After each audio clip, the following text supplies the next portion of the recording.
there's a lot of narrative around toxic manhood and the patriarchy and all these things, and being a man in today's world.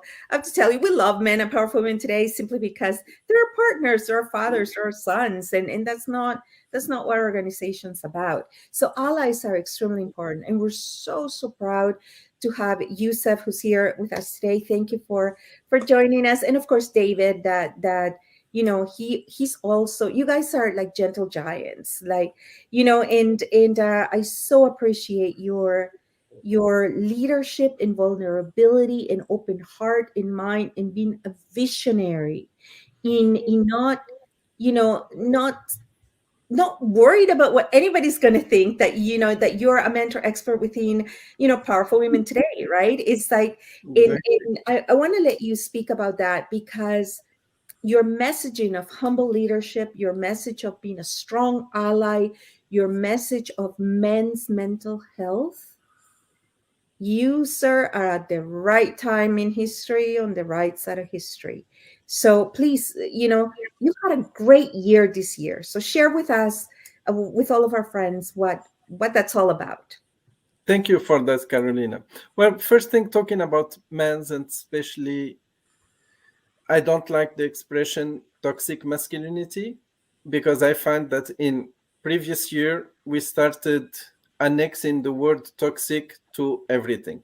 Toxic positivity, toxic masculinity, toxic feminism, Toxic happiness. toxic happiness. Yeah, yeah, exactly. And unfortunately it's being annexed to beautiful things, to things that have a real meaning. Positivity, it's not toxic, and if it became toxic, we made it toxic Mm. as human being. Masculinity, it's exactly the same thing. So instead of pointing out and just saying toxic masculinity, toxic positivity, toxic happiness, as you said, or toxic feminism, what we as individuals, we did individually and collectively to reach that level. Just this morning I finished a workshop on the last one of the year on men's mental health, and I realized that I did 34 in Wow. 6 months. I was really Thank so happy. And the you. whole conversation was around what does it mean to be a good man, not a real man, because no one can define what is a real man. Mm. But the most important, it's a good man. But our society dictates somehow what a real man is. Mhm. I don't want to be a real man by a definition dictated by someone else. I want to be a good man. I want to be a good individual.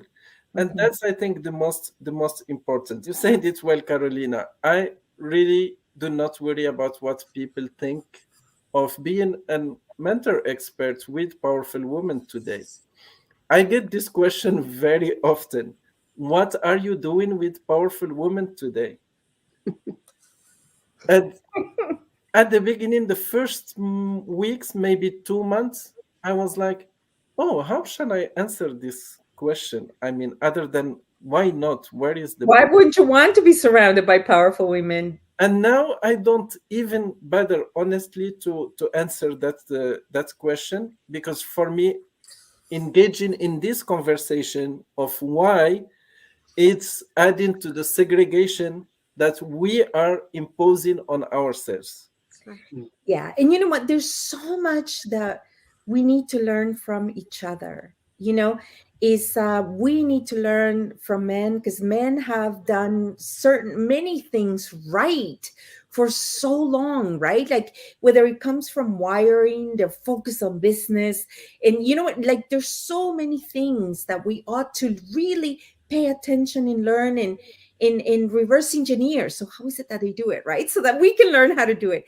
And conversely, there's tons of things that men can learn from women, and in Yeah. things that now, like communication and storytelling and empathy, and And and it's not sharing. that men don't have empathy, that sometimes they just don't know how to articulate it, right? Yeah. And these are learned skills. This is, Uh, some I of mean, it is wiring, but It's learned Exactly. I skills. mean, when I hear Stacy talking about the alignment with the core values, this Mhm. is something human. This is not man or woman. That's right. This is something universal.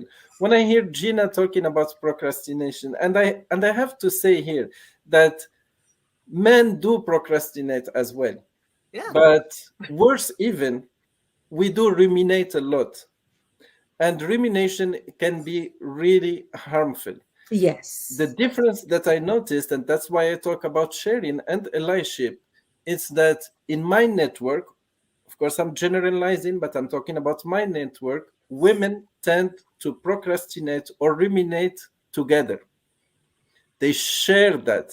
Mhm. While men, we tend to do it alone, which Mm. makes it even more harmful It adds to the and, isolation, right? The sense of and longer. isolation. Yeah, And exactly. shame too. Yeah, when it comes to allyship, this is why for me it's really important, because again, I don't define myself as an ally because I don't think that it's a title that I earn. I am always pleased when I hear you saying it, Mhm. because you have the right to say that I am your ally. But I can't come and say, Mm. hey, I am your ally, Carolina, and you have to treat me as your ally. And Whether for you me, like it or not, I yeah, am your ally. exactly, because you are more, for me, you can more define what an ally for you or for any other group. And That is for me, so. I want to allyship, stop you there, Youssef, because what you said is beyond powerful.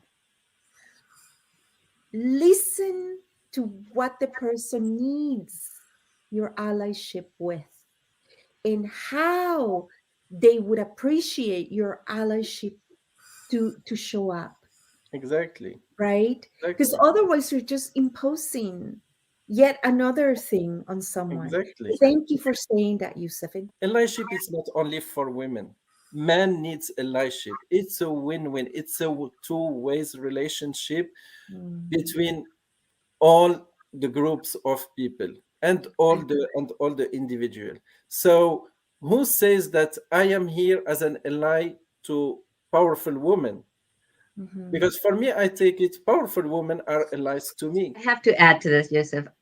You started Catalina with the introduction of Yusuf, a gentle giant, and I am so grateful and appreciative that you are here with us, Yusuf, because Thank you. your way of teaching, your way of showing up, and it is just it's very gentle, and we all learn so much from you.